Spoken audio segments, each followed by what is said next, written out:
Got a Ping iron comparison video for you today, and it's the i525 up against the i59. So two good looking irons from Ping, both hollow construction, both offering forged feel. So maybe if you're in this category, which irons would you be going for in this Ping area? I'm going to explain the differences between these two with some numbers to back up as always.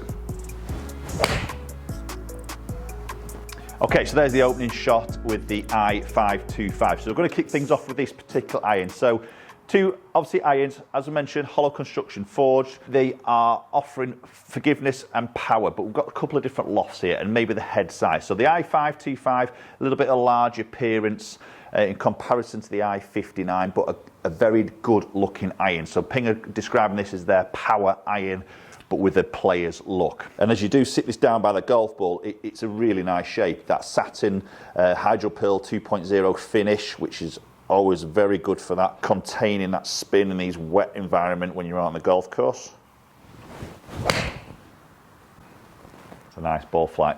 So to say, hollow construction, and it's forged, and it's got the word forged printed on the back. And we're going to talk a little bit about this as we review both of these irons and just compare them against each other. So this is a player's power iron, and it has a Maragin steel forged face, and it's the face only which is forged, and that's encased with this stainless 17.4 stainless steel body. So it's not a fully forged head, even though it has the word forged on there, so don't let that fool you. Forged face only. How does that compare then to the sound and the feel of what we would associate as a true forged iron? For me, it's not quite the same. And there's a little bit of a heely strike. That'll lose a little bit of distance there. But we've got some tungsten in the head. We've got, you see that weighted screw on the end of the toe, that's tungsten, which is always going to try and sort of help a little bit with those forgiveness. Now Ping have put inserted an polymer into the face just to try and help dampen the sound, to make it probably sound a bit more like a forged iron. See, that's pulled and that's come out like a rocket. And do you know what? Does it feel like a forged? For me, it doesn't. No, it's quite clicky. It's not that soft, buttery feel. But at the same time, it's not an awful sound where you just literally couldn't cope with it. I think it's, you know, again, sound is feel, and I think this is always very personal from player to player.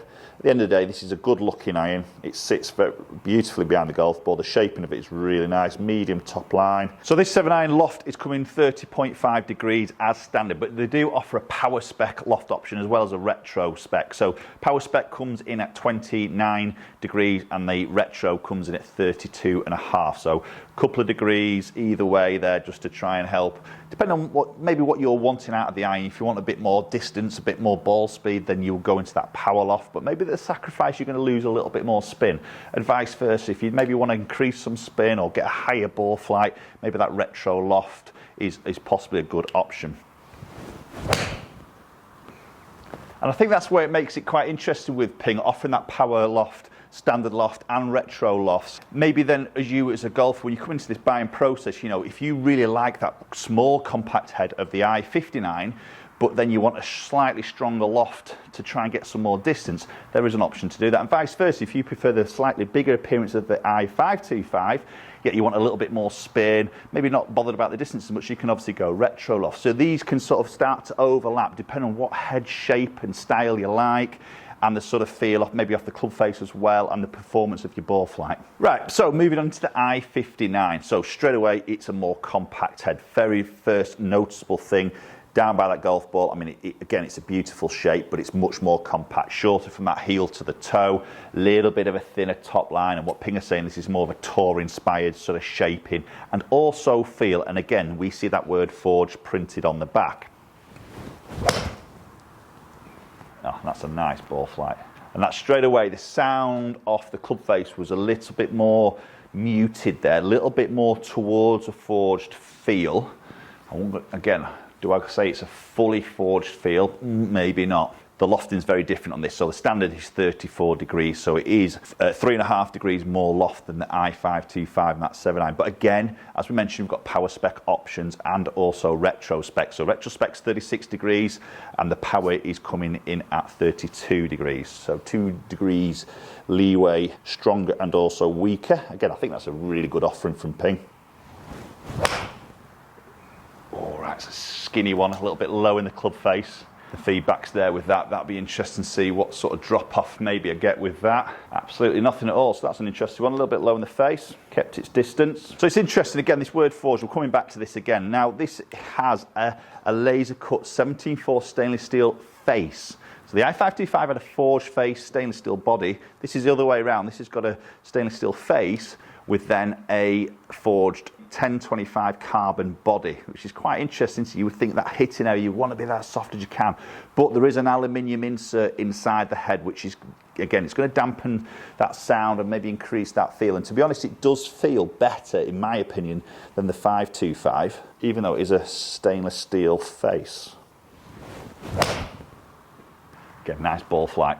Very different on the flight there in comparison to that 525. It doesn't look like it's really blasting off there. The ball speed obviously isn't as much. Spin rate is much higher. You can see it sort of hold its flight. It's not sort of just dropping out of the sky as much as what you would see with a 525. And obviously there's a difference of the loft there, which is going to make that difference up, isn't there? And again, that's not a perfect strike, and I can feel that. A little bit more twisty feel in the head, maybe not quite as much forgiveness maybe as we would see in that i525, but again, look at the dispersion, look at the drop off that front to back.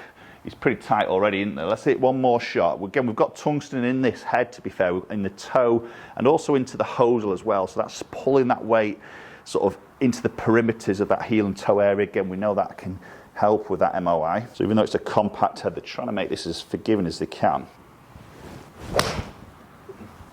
Ooh, just a little bit of a pulley one just to finish up that batch, but again, it looks to be really consistent, and it is on that carry number. Okay, so let's have a look at those numbers quickly. So i525, i59 on the top, we can see the averages there. Club head speed, absolutely identical as you'd expect, exact same shaft in there, weight, flex, length, everything like that. Ball speed, you can see obviously it's going to be a bit quicker with the 525, and that's purely because of the loft. So 3.5 degrees stronger. He's creating just short of 1, 2, 3 on average. Ball speed, I did have a missed strike there, but obviously that would have pumped that up if that was a decent strike.